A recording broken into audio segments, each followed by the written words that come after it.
my old chick. She can hit me up, but she ain't getting no dick. I'm the type to act like I don't know shit.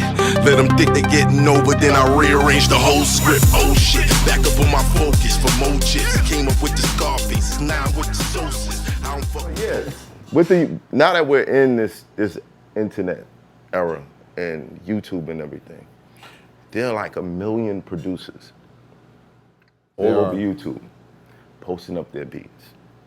I go to sessions with people and I'll listen to the music. I'll be like, yo, this is fire. Who made this? I don't know. I got it off YouTube. How do you feel about that? Being someone who's probably made $1 million a couple times off of production. A couple times? What? Yeah, but not okay. What? I know what I made. Several kind of keeps that on. Chill. We just got finished talking about the taxes. Without me pocket watching. You gotta pay him. You gotta pay that man. It's a real thing. We don't need to bring his attention over. Yeah. Several, right? Right. How do you feel about these producers that just be uploading their beats on YouTube? I think they're just adjusting to the time. You know, we live in a generation where people are not as sociable as they can and want to be. Right. They came with the introduction of cell phones and texting, right? It's just, and especially now for COVID, you really can't be. Right. So I just think it's just the kids just adjusting to the time because wasn't accessible to, first you weren't accessible to your own home studio. That's number one. And then you get to carry over to, you could just not send your beats to anybody.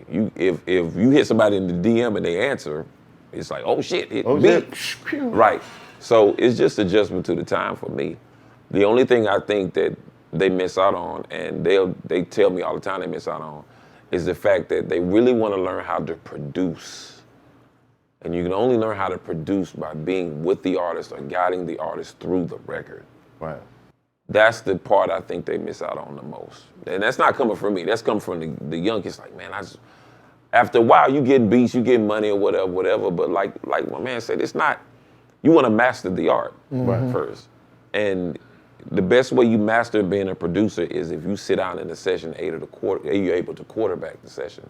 And a lot of kids ain't able to do that, man, for so many different reasons. The social skills ain't there, the social cues ain't there, a ton of things. But they want to learn how to do that because they know that's what separates them from everybody else. Right. Yeah. Well, what would you say was the best record you've produced? Is She the Reason by Destiny's Child. Because, I mean, you know my history for the most part. I came in with Little Brother. I thought I was gonna produce for like, just the way my beats sounded. I thought I was gonna produce for like Mos and Kweli and Common and the way they sounded. Go that way. But my first mainstream record was a JAYZ record. That's my first mainstream. Most people work all their career to get to a JAYZ. Sometimes they meet JAYZ in the middle of, that's not their landing their first record. And on the album that was on the Black Album was supposed to be his last one, right? Right. But then I get in the studio with the #1 ranked girl group in the world in 2004. How did it happen? I'm really looking. Jay called me. He called me on the phone. After the Black Album. Put that knife in you. Took a little bit of like, love that record, bro. I used to play that shit all the time. Like, I love that record. That record changed my life, man. But he, you know, because Jay is probably the only producer in rap music history to make producers famous. You know what I mean? Most producers make rappers famous, but he said your name if he said your name on your beat. True. It was the tags before tag. Yeah, it just became the tag. You know, you niggas must have got 9 lives, 9th Wonder. Just blazing the blazettes. If he said that, it's like it's a thing. Yeah. So after the Black Album, song. yeah, right. Yeah. After the Black Album, especially after the premiere of Fade to Black, he called me and he said, "Man, the same BCD you played for me, I want you to send to this address." And he gave me an address.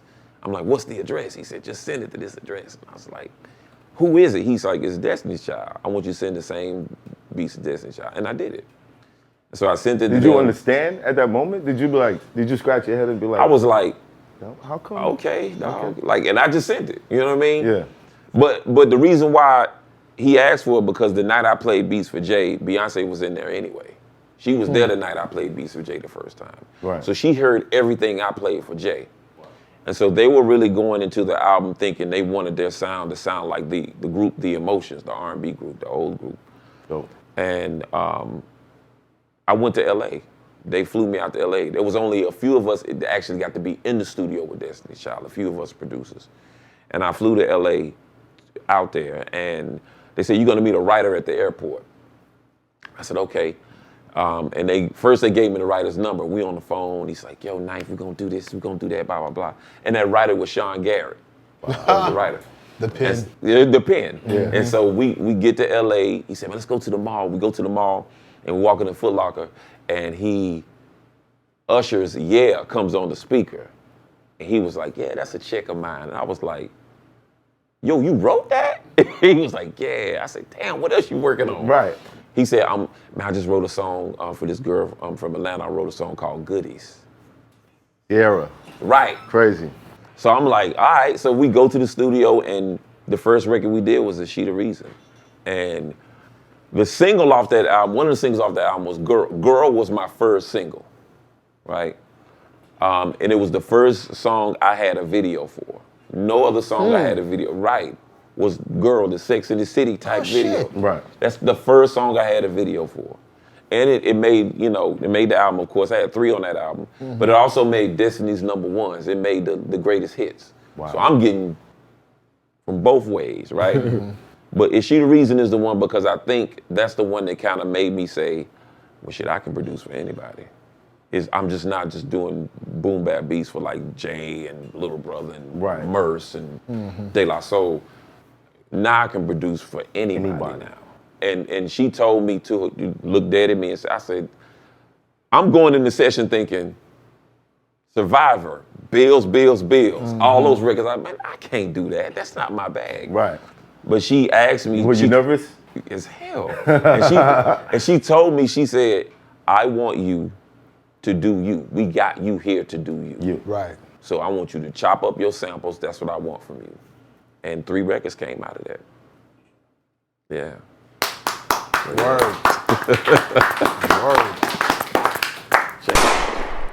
It's hot for trapper turn smack rapper. Only smack rapper that you know is smack rappers. Got bars, I can hang with the backpackers. Trap star, I don't hang with the backpackers. I'm in the hood with the work, you heard. Making fiends leave earth, you heard. Got your baby mama thirst, you heard. Feel the flow, nigga, throw it in reverse. This the wave you need to surf, you heard.